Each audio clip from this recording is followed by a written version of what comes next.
de las elecciones posiblemente más cerradas que se recuerden en la historia de los Estados Unidos, hasta el punto de que el viernes en la tarde, cuando estamos haciendo la grabación de este programa, todavía no se tenían resultados definitivos, pero apuntando en la dirección de que el candidato del Partido Demócrata, que está enfrentando al presidente incumbente, Donald Trump, apuntaría que sería electo Joe Biden presidente de la República. Hay 4 estados donde la competencia es muy cerrada, donde Joe Biden el viernes en la tarde llevaba la delantera. Están los estados de Nevada y Arizona, y está también Pensilvania, y ligeramente, con muy poco margen, el estado de Georgia.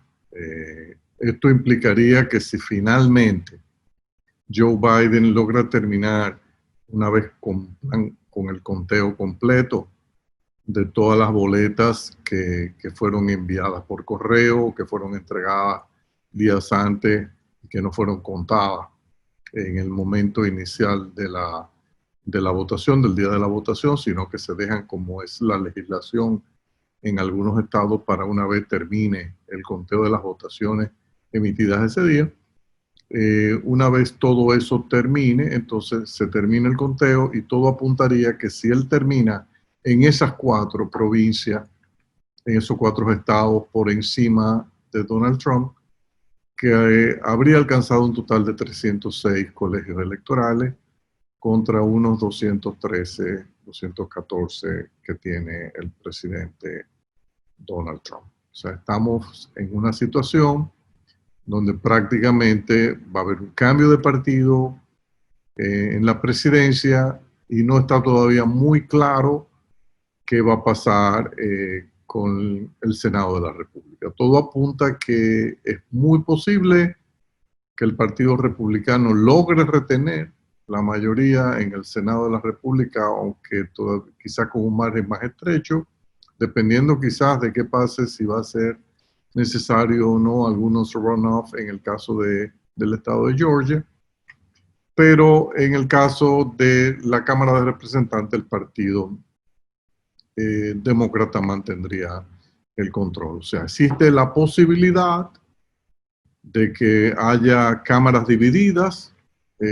Por un lado, el Senado controlado por el Partido Republicano con poco margen, y la Cámara de Representantes por el Partido Demócrata, y un gobierno presidido por un presidente demócrata. Existe la otra posibilidad de que termine prácticamente empatado el Senado, y el voto entonces de la vicepresidenta, que es una demócrata, le dé al Partido Demócrata el control también del Senado. Eso se irá sabiendo a medida que pasen los días. Mucha gente se pregunta que por qué este proceso en esta ocasión tomó tanto tiempo. Bueno, esto en parte se debe al virus, al coronavirus. ¿Por qué decimos esto? Porque mucha gente no quiso ir a votar físicamente y por temor al contagio. El Partido Demócrata llevó a cabo una campaña muy efectiva, muy incisiva, de exhortar a todos sus votantes a enviar sus votaciones por correo o depositarlas días antes, cuando no hubiese aglomeración, en los locales identificados previamente. Para el que quiere votar antes, va y lo deposita, y así evita el tumulto. El presidente Trump, por su parte, fue bastante crítico con esta opción que habilita la democracia norteamericana, y exhortó a toda su militancia a que no, a que votaran fundamentalmente el día de las elecciones, porque esos votos eran los primeros que se iban a contar. Y como eran los primeros que se iban a contar, había que dar una demostración masiva al inicio de la votación de que esa oleada roja de apoyo al presidente Trump iba a resultar triunfante. Muchos analistas entienden que quizás el presidente Trump cometió un error, porque quizás algunos simpatizantes de su partido no se quisieron arriesgar a votar el día de las elecciones. como se introdujo tanto ruido a la legalidad o no, a la falta de transparencia o no, o a la validez o no de las boletas enviadas por correo, quizás muchos también optaron por no emitir su voto por esa vía, y al final de cuentas el Partido Demócrata aparentemente le ha ganado la partida. Y vamos a tener un presidente demócrata que mucha gente en los Estados Unidos teme que como ese partido está bastante fragmentado, hay una línea de izquierda que es más pronunciada que lo que teníamos en el pasado. Además de Bernie Sanders, hay algunos representantes en los congresos de algunos de los estados que tienen posiciones bastante radicales, son personas relativamente jóvenes, muy enamorados de ideas socialistas y de izquierda, y entienden que Biden, que ha sido un candidato hasta cierto punto bastante moderado en su tradición, su larga tradición en el Partido Demócrata, que podría sentir esa presión.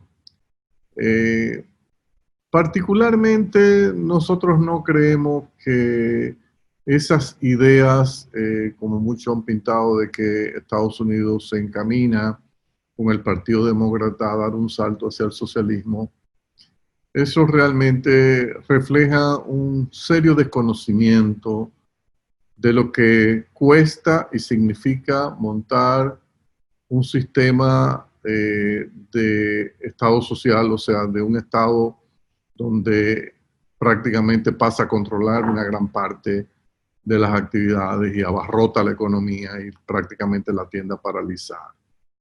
Mire, lo primero es que Estados Unidos es un país de presión tributaria relativamente baja cuando se le compara con los países de la OECD.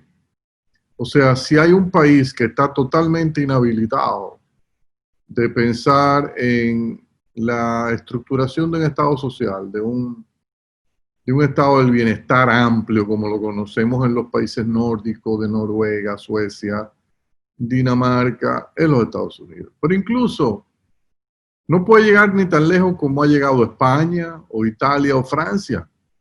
Si usted se va a países de Europa como Alemania, los países nórdicos, Italia, Francia, España, se va a Suiza, usted va a encontrar en esas geografías que los gobiernos recaudan entre el 40 y el 55% del PIB de impuestos, o sea, de recaudación. Estados Unidos es una economía mucho menos grabada porque depende fundamentalmente de lo que se conoce como el impuesto directo, el impuesto sobre la renta. Consecuencia de la presión tributaria, cuando usted analiza los datos de Estados Unidos, se sorprende y verá que apenas un 23 o un 24%. Con 23 o 24%, olvídese que no hay espacio para inventos socialistas. Y eso lo saben los economistas más preparados de los Estados Unidos y gente sensata, que sabe que realmente, independientemente de que el gobierno demócrata puede tener políticas en el ámbito de salud de más cobertura, de garantizar un mínimo de cobertura a toda la población, que es normal que usted tenga un pilar garantizado y respaldado por el Estado, pero de ahí a pensar a los sistemas socialistas de Europa es una quimera, eso es imposible. Entonces, todo lo que han querido vender algunos republicanos en el sentido de que Estados Unidos se encamina a un socialismo, eso realmente es una tontería, eso no es así. Incluso si quieren llevar propuestas al Congreso, entonces para modificar el sistema tributario, lo que se está hablando son de ligeros aumentos en los impuestos corporativos y del impuesto sobre la renta a las personas que más ganan. Eso no da nada. Eso no va a elevar la recaudación en más de un 1, un 2% del PIB. Con eso no llegan a ningún lado. Para Estados Unidos montar un sistema de economía social de mercado, pero con la intensidad que vemos en los países de Europa y los países nórdicos, necesitarían primero eliminar el sale tax, que cobran los estados y sustituirlo por un IVA, un impuesto al valor agregado del 21-22%. Eso es impensable, no lo van a hacer.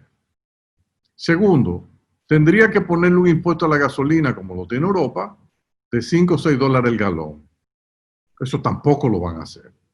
Entonces, si no van a tomar esas decisiones, que son las decisiones duras que usted tiene que tomar cuando usted quiere tener un Estado grande, un Estado que da grandes beneficios sociales, entonces olvídese de eso. Entonces, ¿qué es lo que vamos a tener nosotros en los Estados Unidos probablemente con una administración de Biden? Yo prácticamente doy por descontado que Joe Biden va a ser el presidente y el Partido Demócrata va a asumir en enero.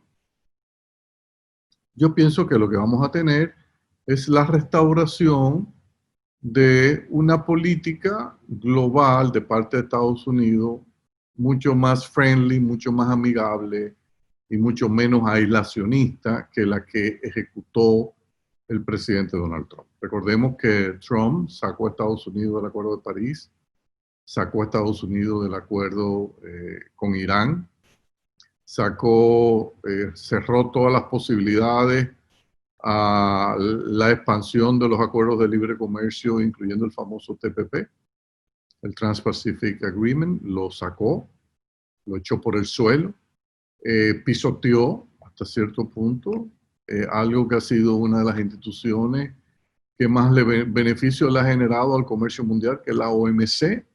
O sea, todo lo que fue en contra, todo lo que había que hacer para ir drenando y erosionando el multilateralismo sobre la cual se montó la política de globalización de los mercados en los últimos 20, 30 años, Donald Trump trató de echarlo hacia atrás. Montó con China una política deliberada de fuerza y de establecimiento de políticas arancelarias y de aranceles en represalia para tratar de forzar un mejor resultado comercial, y al final los resultados es que el déficit comercial termina ahora peor que cuando empezó Trump. Entonces, ¿qué tiene él que exhibir que fue positivo? Bueno, al principio la economía reaccionó muy bien a sus políticas de desregulación económica en algunos mercados. Estaban muy regulados y lo desregulado es un paso positivo que hay que reconocerlo. Y también hay que reconocerle que hizo una reforma en el ámbito impositivo que acercó la tributación en los Estados Unidos a lo que es la tributación directa en otros países. Olvidando, sin embargo, que todos esos países tienen una tributación indirecta que es 40 o 50 veces más alta que la norteamericana. En consecuencia, todo aquello iba a apuntar a un surgimiento de un déficit gigantesco, como ha sido. Entonces, en realidad los mercados se sintieron cómodos, gozaron mucho, las bolsas de valores se dispararon, las empresas tecnológicas también, pero sobre la base también de mucha artificialidad, porque cuando Estados Unidos comenzó a emitir dinero para frenar su déficit frente a esa liquidez, el escape que tienen los inversionistas es invertir en acciones. Entonces esas acciones están un poco infladas también por ese exceso de liquidez. Exceso de liquidez que ha sido también alimentado de manera dramática por toda la inyección monetaria que se ha tenido que hacer justificadamente para hacer frente al COVID. Dicho todo lo anterior, si uno fuese a pasar un balance de por qué llegamos a donde llegamos y por qué Biden es prácticamente el presidente electo, hay que decir que la razón por la cual él es el presidente electo es fundamentalmente gracias al COVID. O sea, no hay duda de que si Estados Unidos no hubiese enfrentado el COVID-19, o sea, si esta epidemia no hubiese existido y la economía norteamericana hubiese venido evolucionando como la traía la administración de Donald Trump, que venía una economía creciendo bastante rápido, con un desempleo en mínimos históricos, con aumentos de los salarios reales, más allá de lo que inicialmente se preveía que iba a ocurrir. O sea, había mucho optimismo, mucha esperanza. Bueno, enfrentar a un presidente incumbente con una economía tan sólida como la que se tenía era muy cuesta arriba para el Partido Demócrata. El Partido Demócrata no tenía ningún chance frente a un Trump con una economía como esa. Pero sucedió algo inesperado y fue el coronavirus.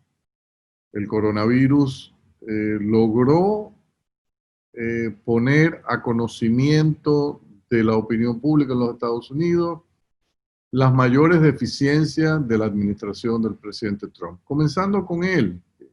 Lamentablemente, no supo manejar esa situación ni en los medios ni en el proceso de toma de decisión.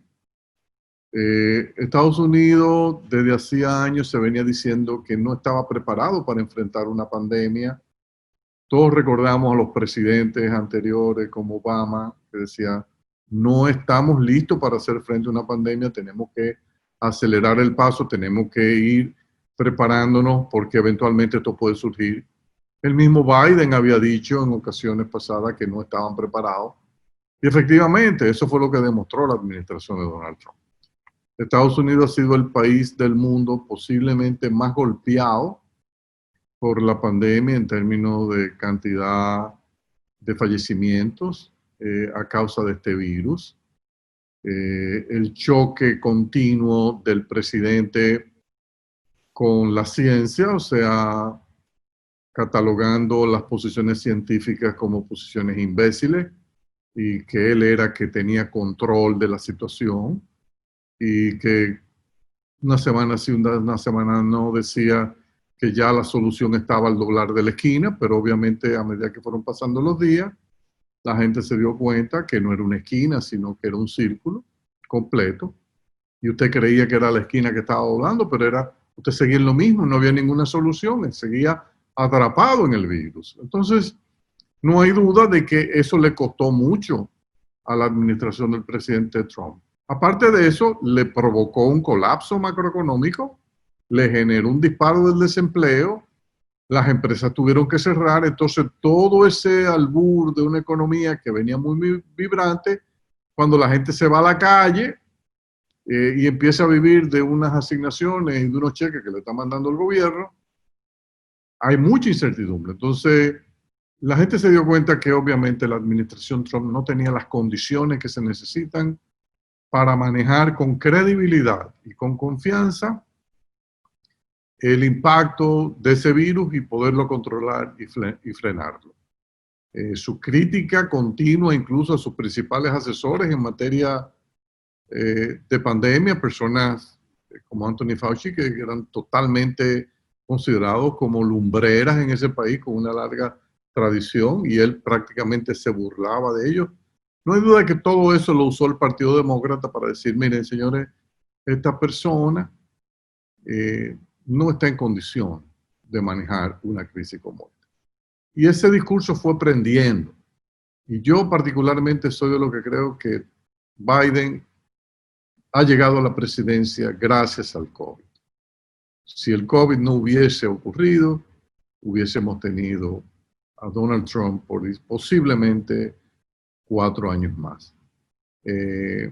Al final de cuentas, yo pienso que Estados Unidos puede ganar mucho con esta elección si logra echar atrás muchas de las políticas de Trump de aislarse de la economía mundial, del concierto de las naciones que en conjunto han llevado a Occidente a convertirse en la fuerza dinámica más importante en términos de desarrollo económico y progreso social de los últimos 50 años.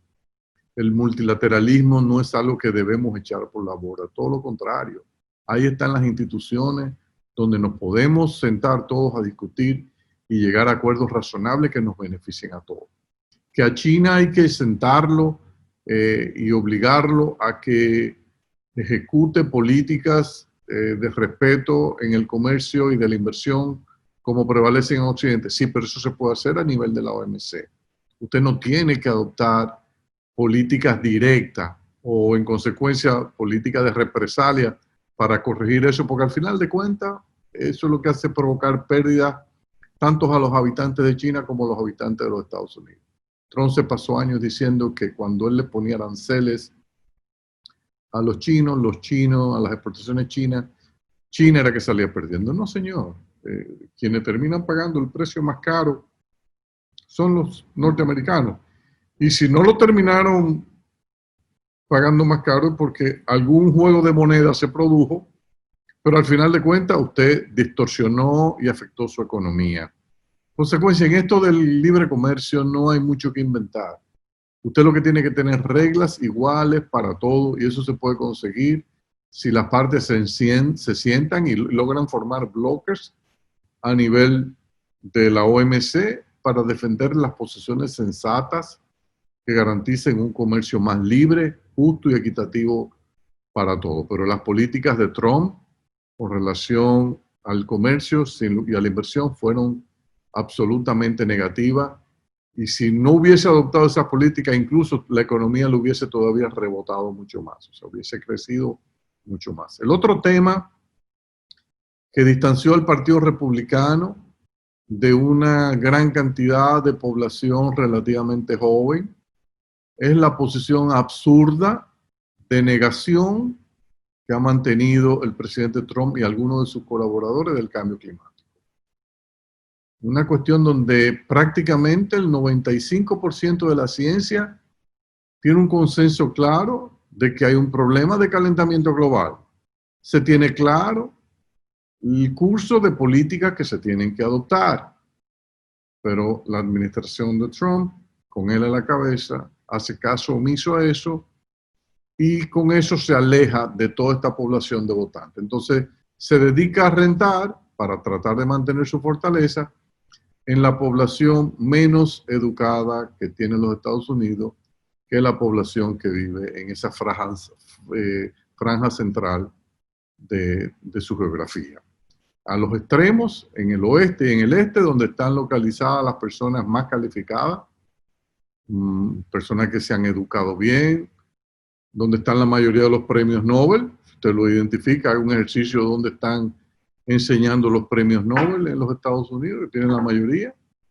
Lo va a encontrar en las universidades del este y del oeste. Ahí están la mayoría. Ahí donde están la mayoría de los científicos importantes de ese país. Y la posición de esos científicos, Trump la utilizó como que emana de una fuente de ignorancia. Y no es así.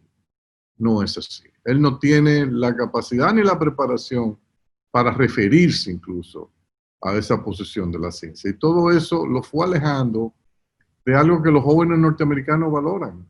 Los norteamericanos valoran la preparación, valoran las posiciones de personas altamente preparadas y no la subestiman ni la echan por el suelo. Entonces, nos parece ahí que el Partido Republicano, sobre la marcha, en un proceso de reconstrucción que va a tener que ocurrir muy pronto, probablemente va a tener que hacer una lectura de todo lo que sucedió y ver de qué manera pueden empezar a reconectarse con la gente. No solo seguir con esa franja central que necesita ir poco a poco siendo educada, pero al mismo tiempo tratar de tener candidaturas de personas que sean más respetuosas del sentido común, de la democracia, que es un tema que queremos tocar en el próximo segmento, y también de las posiciones científicas, o sea, ir continuamente en contra de lo que plantea la academia,